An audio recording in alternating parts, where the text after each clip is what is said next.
Avec Benjamin Clerc-Hoffmann, notre conseiller en patrimoine, qui aujourd'hui va répondre à cette question que beaucoup de personnes se posent, à savoir quand on achète un bien immobilier, une maison ou un appartement, est-ce intéressant de créer une SCI, cette fameuse société civile immobilière dont on dit tout et n'importe quoi?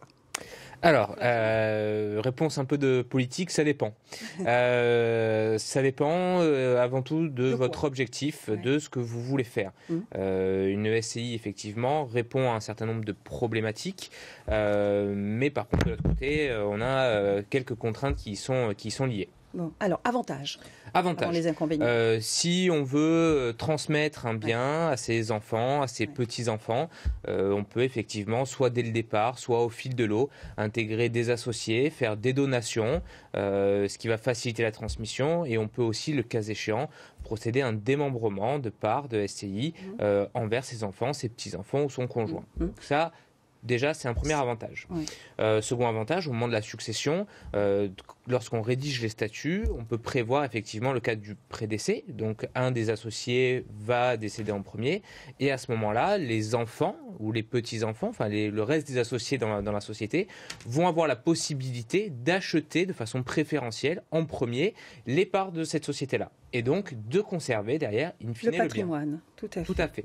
C'est une structure qui est assez souple. Si le gérant de la société veut ou peut le louer le bien, et faire des travaux, vendre le bien, il est complètement maître à bord et il a toute la liberté. On y reviendra tout à l'heure. Oui, c'est très souple. Pour autant, il y a un certain nombre de choses et de règles qu'il faut définir dès le départ. Et c'est surtout pour ça qu'il ne faut pas prendre des statuts sur Internet. Oui, pourquoi? Internet propose ce genre de choses. On trouve de tout, on trouve un peu de tout et n'importe quoi sur Internet. Mais ce qu'il faut bien comprendre, c'est qu'une SCI, c'est une société à part entière. Donc, des statuts qui vont vous être propres parce que vous allez avoir vos propres enfants, vous allez peut-être avoir vos propres objectifs en termes de transmission, de conservation de parts, d'appréhension peut-être des revenus. Donc les statuts doivent être propres. On peut aussi créer un pacte d'associés qui en fait c'est...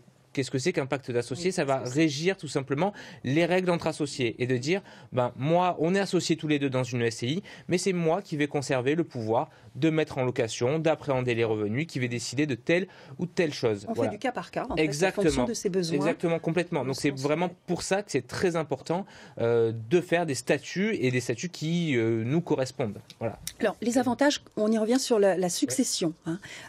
Dites-nous, par rapport à un bien qui est possédé sans ce type de structure de SCI, quels avantages? Alors, on a parlé de succession, transmission, que ce soit des donations, que ce soit des démembrements. On va faciliter tout ça en justement permettant finalement de donner un bien un petit peu à qui on veut sans forcément attaquer la réserve. Donc ça permet un peu de dire, voilà, si on ne fait pas de testament, moi aujourd'hui je lègue cette partie-là à mes enfants. Et il n'y a pas de problème d'indivision surtout.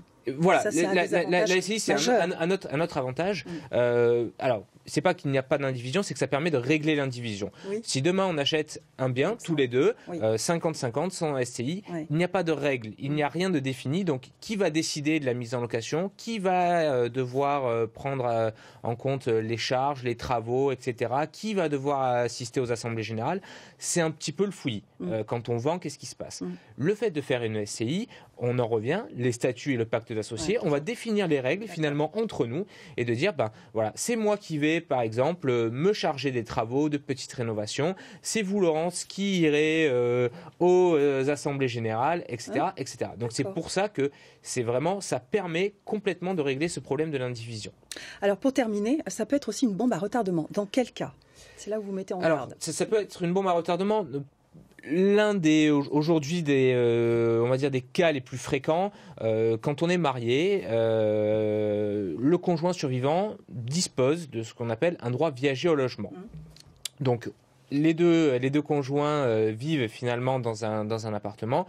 Il y a un des deux conjoints qui décède. Le survivant, quel que soit si c'est famille recomposée ou non, va avoir un droit viager, donc tout au long de sa vie, au logement.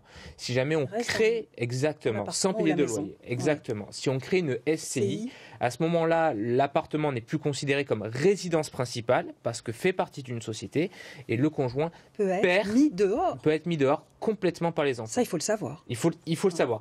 Mais encore une fois, mais ça peut être de l'autre côté utilisé pour protéger, par exemple, quand on est en union libre, on n'est ni marié ni pacsé avec quelqu'un, on peut s'en servir de protection justement en disant on lui donne tant de parts. Voilà, donc ça peut être très efficace, ça peut être une bombe à retardement.